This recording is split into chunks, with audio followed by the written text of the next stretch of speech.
Day 4. Hi everybody, it's morning here, so good morning, good afternoon, good evening, wherever you are. And it's Saturday, one of my most favourite days of the whole week. Okay, so day 4 of the Cortices technique, where we're really focusing for 30 days on allowing the brain to reboot itself, where we're allowing the brain to improve its communication, not only within itself and between both hemispheres of the brain, which is a big deal, but also improve the communication that goes between this brain and the rest of the body, this brain, your heart brain, this brain, your gut brain, and then allowing all three brains to actually have a great conversation together and a working relationship together.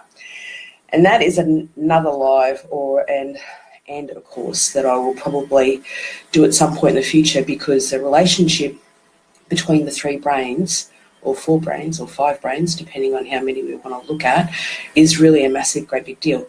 So before we get stuck straight into the technique, because I know a few people are waiting to get notified, somebody had a really great question for me the other day. Now, this is somebody who has learned the Cortices technique just a little while ago, because they came and did my combo access for animals and people class in Malaysia.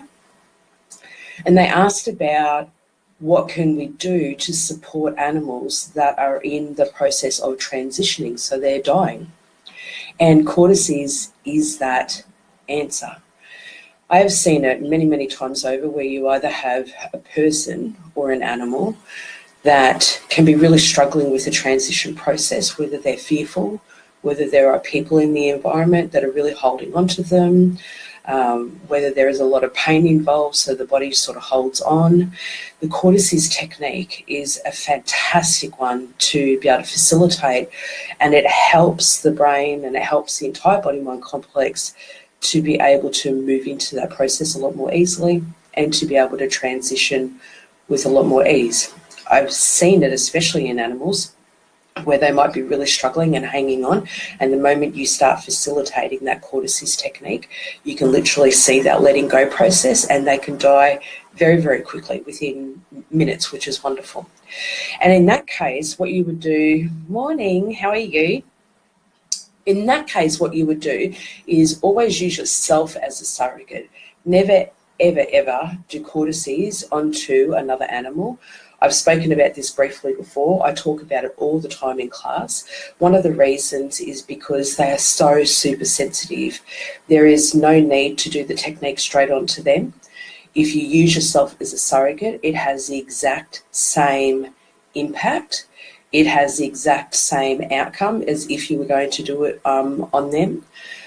For a lot of animals, a few things happen. You're either coming in on their space and you're inflicting yourself on them. Sometimes it's without even asking.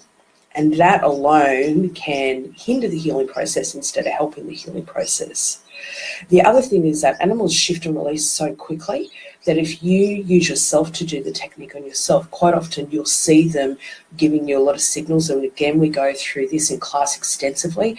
They'll give you a lot of signals to show you that that technique is really working wonders for them. So if you have an animal that's really struggling, they're in transition process, if you have a person that is struggling in transition process, use yourself as a surrogate. Do Cortices on yourself with the intention that you're doing it on them, and it will absolutely have a massive impact. It's wonderful. Okay, so this is day 4. Let's get stuck into it so that I can let you go on the rest of your day.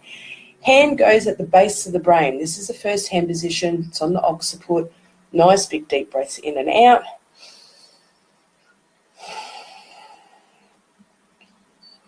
And we're tapping over all three brains.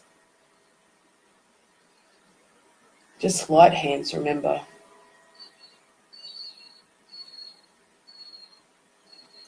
Some people think that the effectiveness of the technique has something to do with how hard that they can pound on their body. And it doesn't. So, feather hands.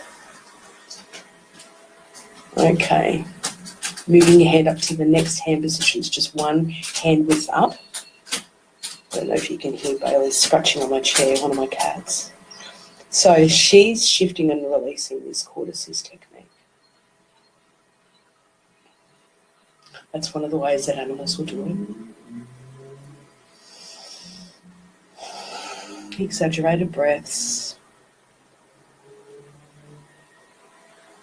Third hand position comes to the top.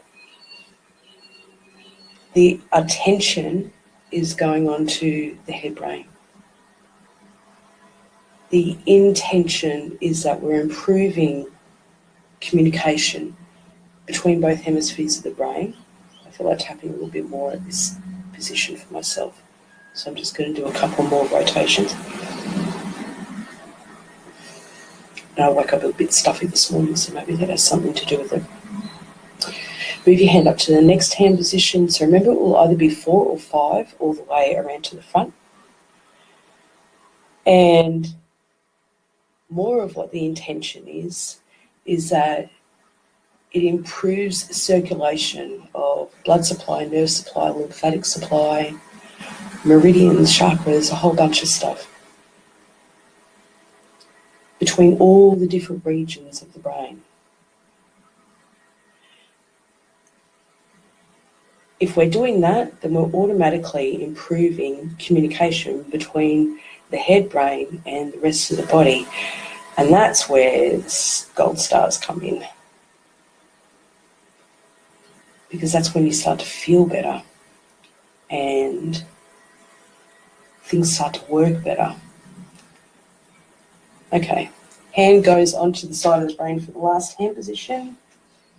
It's called imprinting. We take a couple of nice big deep breaths in and out.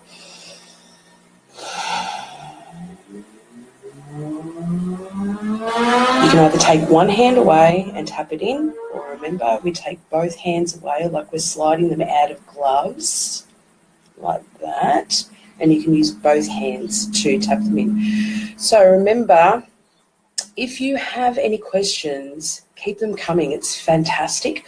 Quite often a question that you have is a question that other people have. And I will see you tomorrow for day 5. Remember, you can do this once a day, do it 5 times a day, 10 times a day, 20 times a day, depending on what your needs are. You can't over-treat yourself. You can't hurt yourself with this technique. It has a mechanism built into it that if you go to do this technique and there's nothing there right in this moment that needs to be balanced, it has like a cancel mechanism. So it does nothing at all, but you will feel better because you're actually going through the motions and you're deep breathing. Deep breathing alone has a massive impact on the body. So go for it. Let me know how you go. Share your feedback with the rest of the group, and I'll see you tomorrow. Bye.